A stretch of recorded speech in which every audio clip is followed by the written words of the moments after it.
brief harp tutorial. Today we'll be discussing a brief overview of the types of harps, the anatomy of the harp, and then some unique sound effects that can be produced.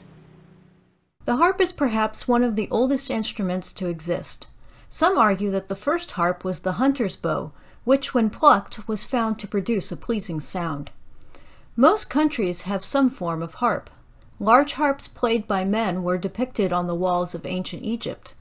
The Bible says that David played the harp, which would probably have been a lyre-shaped instrument. In Mesopotamia, there were boat-shaped harps. Many countries have a harp as their national instrument. The Irish have the Celtic harp, Wales the Welsh triple-strung harp.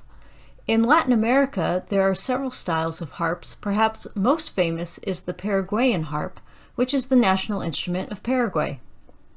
Modern harps come in two main classifications, pedal and lever, though there is a whole other world of chromatic harps, which have a separate string for every pitch and are referenced by their stringing pattern, such as double-strung, triple-strung, and cross-strung.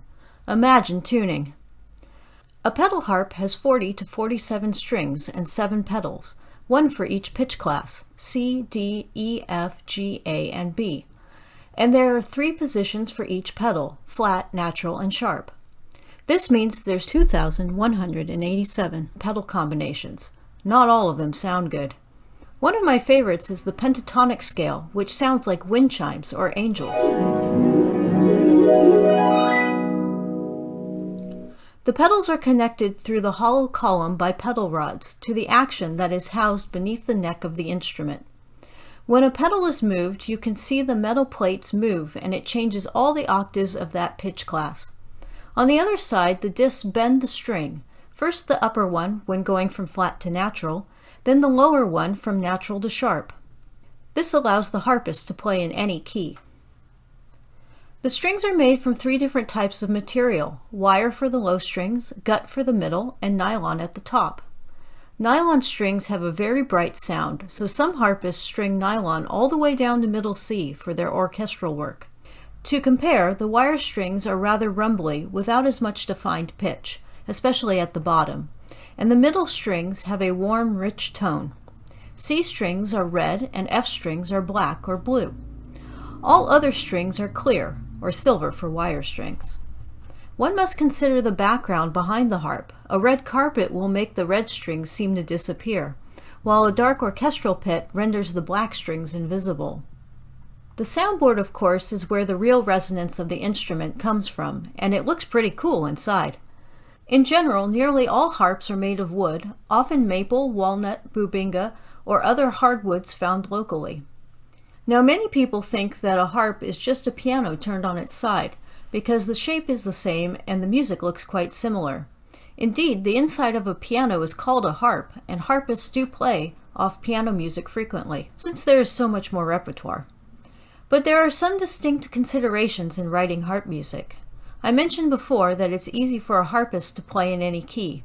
However, accidentals can become a real challenge, especially in highly chromatic music. Take the pedal harp transcription of Debussy's Dances. The passage is a pedal dance in and of itself.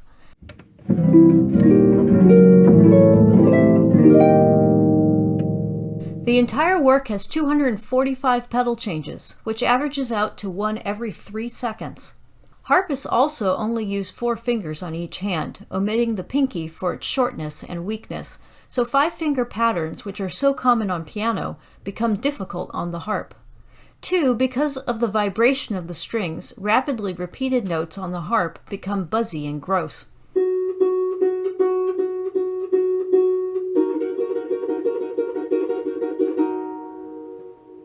Harpists have to work really hard not to touch their fingernails to the strings. Alright, now that we have the anatomy of the harp out of the way, what can it do? Of course, its quintessential sound is the glissando. And everyone melts at the arpeggiated loveliness of a good Tchaikovsky cadenza.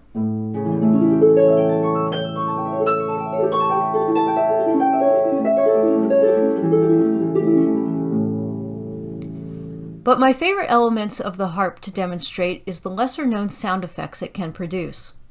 There are some fairly common ones. The harmonic, which cuts the string in half and produces a pitch an octave higher.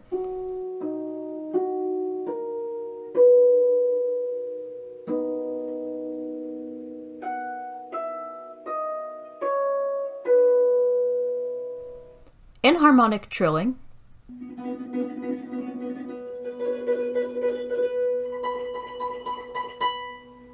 bisbigliando, where multiple pitches are trilled at the same time.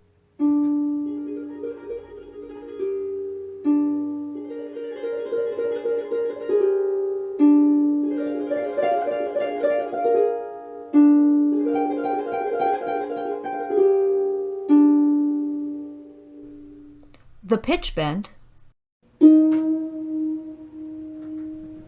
près de la table, which gives a dry guitaric quality,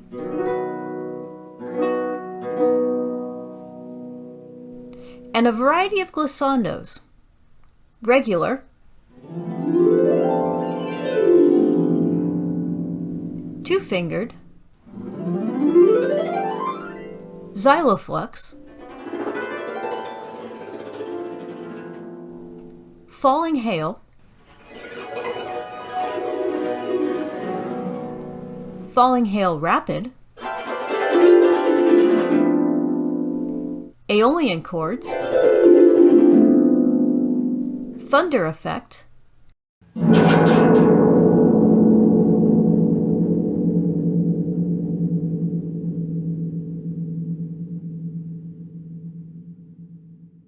and crickets.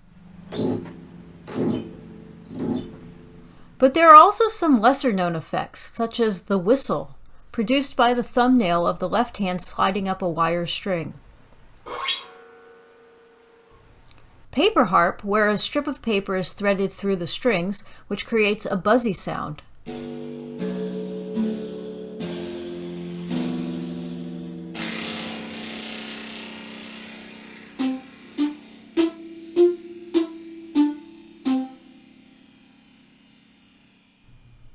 Knocking on the soundboard,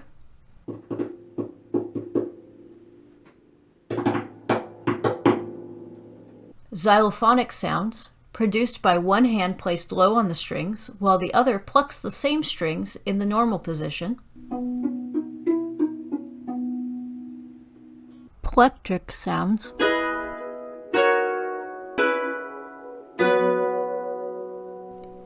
fluidic sounds produced by applying a metal rod to the string, plucking, and then sliding the rod.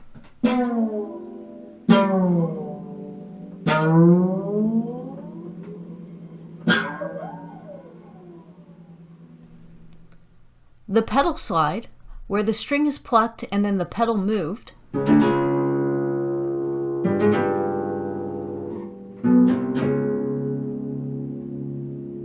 These are modern extended techniques which push the sound production of the instrument.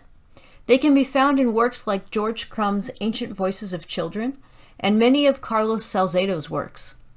Check out this pedal slide passage from his piece La Désirade.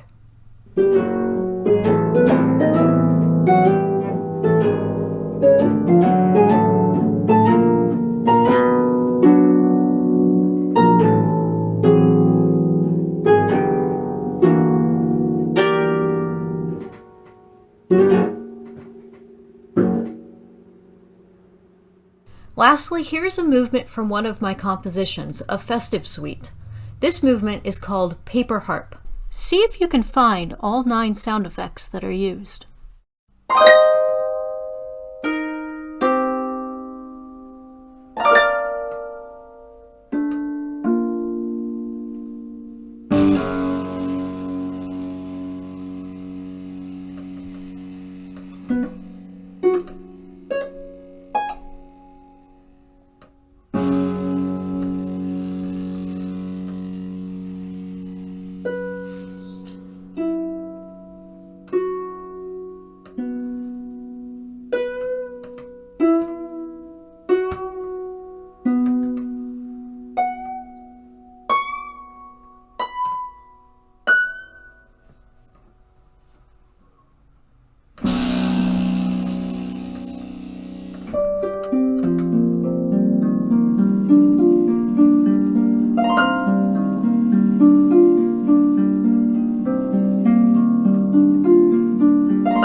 Did you manage to find them all? Well, I hope you had a great time watching my video and learning with me today.